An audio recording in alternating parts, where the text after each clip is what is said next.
सभी को नमस्कार। केडी क्लासेस में आपका स्वागत है। हम लेके आ चुके हैं अपनी तीसरी क्लास, थर्ड क्लास है। इसमें महत्वपूर्ण प्रश्न बताए जाएंगे बोर्ड एग्जाम को लेकर, आप ध्यान रखेंगे। अब देखेंगे सीधा सा हम, राजस्थान बोर्ड की एग्जाम है, 12th क्लास है और ये पॉलिटिकल साइंस के लिए होने वाली है। पॉलिटिकल साइंस की ये क्लास है जिसकी एग्जाम डेट है 23 फरवरी को, ध्यान रखेंगे।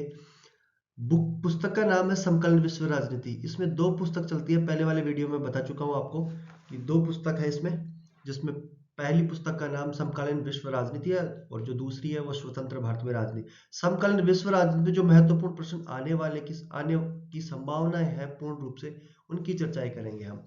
तो सबसे पहले हम आगे चलते हैं। देखो, जो पहला अध्याय है उसका नाम है दो ध्रुवीयता का अंत। यह है, इसमें से 3 प्रश्न आने हैं और यह 6 नंबर का होगा।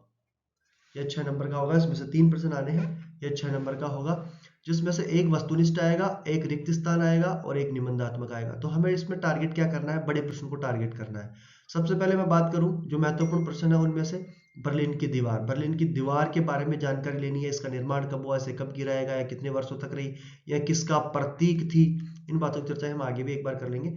सोवियत संघ या सोवियत प्रणाली की विशेषताएं पूछेगा, वो सोवियत प्रणाली क्या है ना, और इसकी विशेषताएं पूछेगा तो आप ध्यान रखेंगे। नाटो क्या है, वार्सा संधि क्या है? ये संधि संगठन है जिसमें नाटो नाटो जो है, नाटो अमेरिका का है और इसकी स्थापना होती है 1949 को। और जो वार्सा है वो है सोवियत संघ का, ध्यान रखेंगे, सोवियत संघ का। और इसकी स्थापना कब होती है वार्सा की? इसकी होती है 1955 में, 1955 में, ध्यान रखेंगे। इन बातों का प्रश्न पूछ सकता है क्योंकि रिक्त स्थान में वो दे सकता है आपको कि नाटो की स्थापना कब हुई, क्योंकि हमें टारगेट तो वैसे बड़े प्रश्न करने हैं, क्योंकि निबंधात्मक प्रश्न आएगा एक। सोवियत संघ के विघटन के कारण, सबसे महत्वपूर्ण प्रश्न है, हर बार यहां से प्रश्न पूछता है। सोवियत संघ के विघटन के कारण क्या क्या रहे हैं, इसमें प्रमुख जो बातें, कारण जो प्रमुख आपको बताना है वो बताना है मिखाइल गोर्बाचेव। जो मिखाइल है गोर्बाचेव है, उसकी नीतियां ध्यान रखेंगे, उसकी नीतियां, जिसमें एक नंबर 1 में क्या थी? पुनर्रचना। दूसरी क्या थी? खुलापन,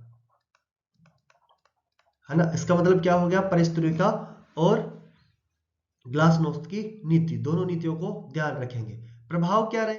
अब सोवियत संघ द्वितीय विश्व युद्ध के बाद में विश्व 2 गुटों में बट गया था, जिसमें एक पूंजीवादी गुट था, एक साम्यवादी गुट था। जब साम्यवादी गुट का विघटन हो गया तो फिर पूंजीवादी ही गुट रहा। तो प्रभाव परिणाम क्या निकले? अमेरिका का एकमात्र महाशक्ति बनना, क्योंकि पूंजीवादी गुट का जो नेतृत्व कर रहा था वो था अमेरिका। जो सोवियत संघ है वो साम्यवादी गुट का नेतृत्व कर रहा था। अब साम्यवादी गुट का पतन हो गया तो एकमात्र महाशक्ति अमेरिका रह गई, है ना। शीत युद्ध समाप्त हो गया परिणामों में, ध्यान रखेंगे। शोक थेरेपी क्या है? शोक थेरेपी का अर्थ, विशेषताएं और परिणाम। शोक थेरेपी क्या है? शोक थेरेपी का सीधा सा अर्थ कहूं तो आघात पहुंचाकर उपचार करना इसका अर्थ है। विशेषताएं ध्यान रखनी है कि शोक थेरेपी के तहत क्या क्या किया गया है यूरोपीय देशों में, है ना। अर्थव्यवस्थाओं को सही करने का एक मार्ग था, आमूलचूल परिवर्तन था, लेकिन इसका परिणाम सही नहीं निकला। इसको अच्छे से पढ़ लेंगे। भारत सोवियत संघ या रूस संबंध देखेंगे। ये अपने महत्वपूर्ण प्रश्न पहले अध्याय में से। अब हम बात करेंगे दूसरे अध्याय की। इससे पहले देख लेते हैं बर्लिन की दीवार, क्योंकि यहां से प्रश्न आने की संभावना होती है। बर्लिन की दीवार का निर्माण 1961 में हुआ था। यह किसका प्रतीक है? पूछ सकता है, बर्लिन की दीवार किसका प्रतीक है? तो पूंजीवादी दुनिया और साम्यवादी दुनिया के मध्य विभाजन। इसको गिराया गया था वो 1989 में। ये 28 वर्षों तक खड़ी रही है और इसी के साथ, जब इसको गिराया गया, इसी के साथ जर्मनी का एकीकरण माना गया है। हम आगे चलते हैं। दूसरा अध्याय है सत्ता के समकालीन केंद्र, है ना। यह है 4 नंबर का है। 4 प्रश्न आने हैं, 6 नंबर का होगा जिसमें एक वस्तुनिष्ठ आएगा, 2 अति लघु उत्तरात्मक आएंगे, एक बड़ा प्रश्न आएगा दीर्घ उत्तरात्मक 3 नंबर का। बाकी ये एक एक नंबर के होंगे। तो इसका मतलब हमें अति लघु उत्तरात्मक प्रश्न, मतलब 3 से 4 लाइनों वाले प्रश्न 2 देखने को मिलेंगे इस अध्याय से, तो हम उनको ज्यादा टारगेट करेंगे। सबसे पहले मार्शल योजना क्या है? देखो, प्रश्न सीधा सा पूछ लेगा, पहले बहुत बार पूछा है, मार्शल योजना क्या है? तो मार्शल योजना क्या थी? 1948 में अमेरिका के द्वारा यूरोपीय देशों की, जो यूरोपीय देश थे, जो यूरोपीय देश है, यूरोपीय देश है, उनकी आर्थिक सहायता की गई। यूरोपीय देश से उनकी आर्थिक सहायता की गई, उसे ही क्या कहा गया, मार्शल योजना कहा गया है। ठीक है, आगे चलते हैं हम आगे। यूरोपीय आर्थिक समुदाय की स्थापना, ये क्या था? देखो, मैंने आपको ऑफलाइन क्लासों में बताया है कि जहां जहां आर्थिक लिखा होगा उसका मुख्य कार्य होगा आर्थिक सहायता करना। यूरोपीय आर्थिक समुदाय यूरोपीय संघ का एक अर्थव्यवस्था को ठीक करने का एक संगठन है। इसकी स्थापना होती है 1957 में। सीधा प्रश्न पूछ लेगा अति लघु उत्तरात्मक में, यूरोपीय आर्थिक समुदाय के बारे में आप क्या जानते हो, तो लिखना है। इसकी स्थापना 1957 में होती है। यूरोपीय देशों की आर्थिक सहायता करने वाला एक संगठन था। यूरोपीय संघ की स्थापना 1992 में होती है, ध्यान रखेंगे। यूरोपीय आर्थिक सहयोग संगठन की स्थापना, यहाँ फिर से आर्थिक आ गया, तो इसका मतलब ये भी अर्थव्यवस्था से संबंधित है। और इसकी स्थापना मार्शल योजना के बाद 1948 में की जाती है। यूरोपीय संघ के उद्देश्य, अब उद्देश्य में सीधी सी बात याद रखनी है, यदि कुछ भी नहीं आ रहा, कुछ नहीं पढ़ा, तो आपको 3 उद्देश्य करने होते हैं हर में, जिसमें पहला होता है सामाजिक उद्देश्य, दूसरा होता है आर्थिक, और जो तीसरा होता है वो होता है राजनीतिक। ध्यान रखेंगे इस बात का। आगे चलते हैं अपन। आसियान की स्थापना, प्रश्न महत्वपूर्ण है, इंपॉर्टेंट है। आसियान और एक यूरोपीय संघ से आएगा, है ना, यूरोपीय संघ की, ये भी इंपॉर्टेंट है, यहां से तिलोग्राफी प्रश्न पूछ लेगा। आसियान की स्थापना, इसका पूरा नाम देखो, आसियान का पूरा नाम है दक्षिण एशियाई पूर्वी राष्ट्रों का संगठन। इसकी स्थापना 1985 में होती है, ध्यान रखेंगे। आसियान शैली क्या है? एक मेल मिलाप की शैली है, यूरोपीय देशों की सहयोग की। स्तंभ देखने हैं, जिसमें 3 स्तंभ है, तीनों संस्थाएं। उद्देश्य वही उद्देश्य, नाम आते ही आपको सीधा यही तीनों उद्देश्य करने हैं। आसियान शैली मंच की स्थापना 1994 में होती है। चीनी अर्थव्यवस्था के बारे में जानना है, उद्योगों का निजीकरण कब किया, भारत चीन संबंध देखने हैं, क्षेत्रीय संगठनों के उद्देश्य देखने हैं, ये बातें आपको ध्यान रखनी है। अब हम चलते हैं आगे।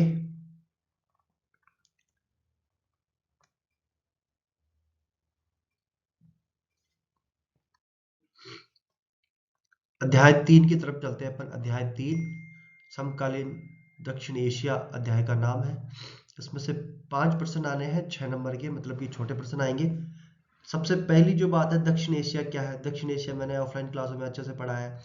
दक्षिण एशिया 7 देशों का समूह है, ये है ना, दक्षिण एशिया, जिसमें मध्य में कौन है? भारत है। भारत के जो इर्द गिर्द 7 देश है, जहां यहाँ पाकिस्तान है, यहाँ नेपाल है, यहाँ भूटान है, यहाँ बांग्लादेश है, यहाँ श्रीलंका है, और यहाँ मालदीव है ना। तो ये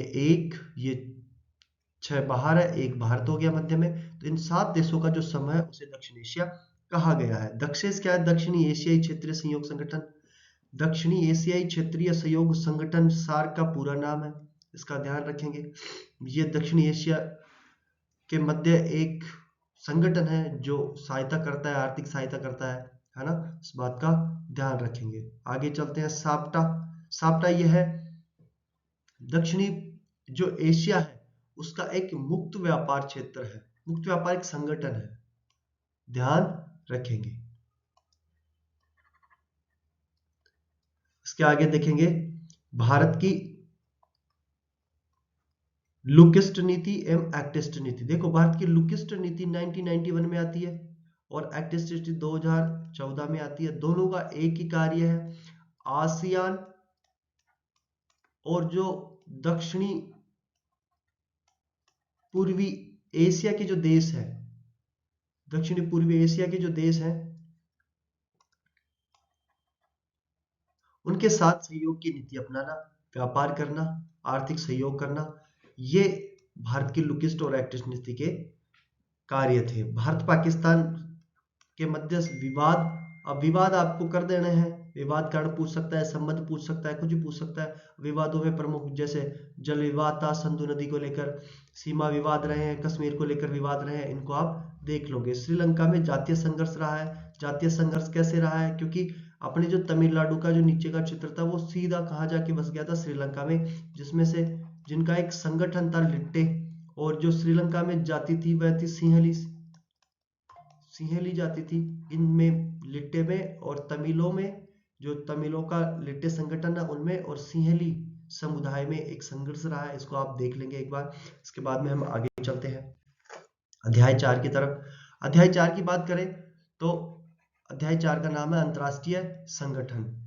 हम बात करेंगे इसमें प्रमुख प्रश्न, इसमें 4 प्रश्न आने हैं और यह 6 नंबर का होगा, जिसमें पहला प्रश्न होगा संयुक्त राष्ट्र संघ की स्थापना। संयुक्त राष्ट्र संघ की स्थापना कब होती है? 24 अक्टूबर 1945 को, ध्यान रखेंगे, है ना। स्थापना मुख्य कारण क्या था? अंतरराष्ट्रीय सहायता सहयोग बनाना, है ना। सुरक्षा परिषद को विस्तार से समझा, इसको आप अच्छे से पढ़ लेंगे। सुरक्षा परिषद से संबंधित प्रश्न आने हैं, जिसमें जैसे बात करूं मैं सामान्य, यह संयुक्त राष्ट्र संघ का अंग, एक शक्तिशाली अंग है। पहली बात करें तो यह शक्तिशाली अंग है। दूसरी बात करें इसमें तो इसमें 5 स्थायी और 10 अस्थायी सदस्य होते हैं, है ना।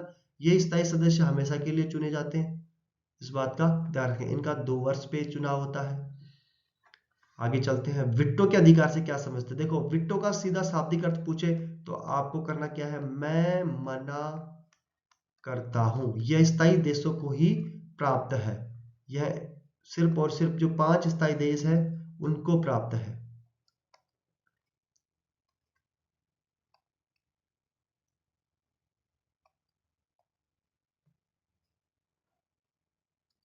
आगे चलते हैं, अंतरराष्ट्रीय संगठनों की आवश्यकता को लिखिए। अंतरराष्ट्रीय संगठनों की आवश्यकता, जैसे क्षेत्रीय संगठनों की आवश्यकता होती है वैसे ही अंतरराष्ट्रीय संगठनों की आवश्यकता पड़ती है। अंतरराष्ट्रीय संगठन वही सहायता सहयोग बनाना, सुरक्षा की नीति अपनाना, ये सब इसी के अंतर्गत है। भारत का संयुक्त राष्ट्र संघ में योगदान क्या है? भारत नियमित रूप से बजट दे रहा है। बजट की बात करें, बैठकों में भाग ले रहा है ना। तो ये भारत का योगदान रहा है, इनको और अच्छे से आप देख लेंगे। आगे चलते हैं अध्याय 5 की तरफ, समकालीन विश्व सुरक्षा। अब इसमें 2 प्रश्न आने हैं, 5 नंबर का होगा ये, जिसमें एक बहुविकल्पी एक निबंधात्मक। इसका मतलब हमें एक बड़ा प्रश्न देखना है, और बड़ा प्रश्न हर बार बोर्ड क्या देता है? ये देता है, या तो दे देगा वो पारंपरिक या अपारंपरिक, या फिर दोनों दे देगा। अब देखो, पारंपरिक धारणा के भी 2 रूप है, जिसमें मैंने बताया था आपको। इसमें आता है एक बाहरी सुरक्षा और नंबर 1 पे, और दूसरा आता है आंतरिक सुरक्षा। इन दोनों को देख लेंगे। अपारंपरिक का भी 2 रूप है, एक मानवता की सुरक्षा और दूसरी है विश्व सुरक्षा। इनको भी 2 भागों में बांटा गया है, देख लेंगे इन दोनों को आप अच्छे से, धारणाओं को अच्छे से दोनों को देखेंगे। प्रश्न आना है, ये वेरी वेरी इंपॉर्टेंट है, आपको मैं बता देता हूं, है ना। इस बात को ध्यान रखेंगे। भारत की सुरक्षा की रणनीति, भारत ने क्या क्या अपनाई है अपनी सुरक्षा के लिए? भारत ने अपनी सैन्य शक्तियों को ठीक किया है, गरीबी दूर करने की कोशिश की जा रही है, रोजगार देने के प्रयास किए जा रहे हैं। तो ये सुरक्षा की नीतियां हैं। अब आगे चलते हैं अध्याय 6 की तरफ, पर्यावरण और प्राकृतिक संसाधन। ये अपना 6वां अध्याय है, जिसमें 2 प्रश्न आने हैं 5 नंबर के, जिसमें एक लघुत्तरात्मक होगा और एक दीर्घ उत्तरात्मक होगा, एक प्रश्न बड़ा होगा। जिसमें सबसे महत्वपूर्ण प्रश्न है पृथ्वी सम्मेलन या रियो सम्मेलन की विशेषताएं और परिणाम। देखो, पहले होता कब है? ये 1992 में होता है। कहाँ होता है? रियो शहर में होता है। रियो शहर कहाँ है? यह ब्राजील में है, ध्यान रखेंगे। इसके परिणाम देखो, विशेषता क्या है? पर्यावरण पे चर्चाएं की गई है कि पर्यावरण की कैसे सुरक्षा की जा सकती है, ग्रीन हाउस गैसों का उत्सर्जन कैसे कम किया जा सकता है। परिणाम क्या निकले? इसके परिणाम निकले जैसे, एक तो टिकाऊ विकास की, आपको ऑफलाइन क्लासों में पढ़ा है, टिकाऊ विकास का तरीका अपनाया गया। दूसरा जो इसमें बात की गई वो एजेंडा 21 की बात की गई थी। अब ये एजेंडा 21 क्या था? इसमें कुछ आर्थिक विकास के तौर तरीके थे। टिकाऊ विकास की राजनीति क्या थी? टिकाऊ विकास क्या था? टिकाऊ विकास ये था कि पर्यावरण को नुकसान न पहुंचाए हुए आर्थिक विकास करना। इन दोनों को देख लेंगे। भारत में पावन वन प्रांतर, अब पावन वन प्रांतर क्या है, इस बात का ध्यान रखेंगे। भारत में कुछ वन ऐसे हैं, भारत में कुछ वन ऐसे हैं,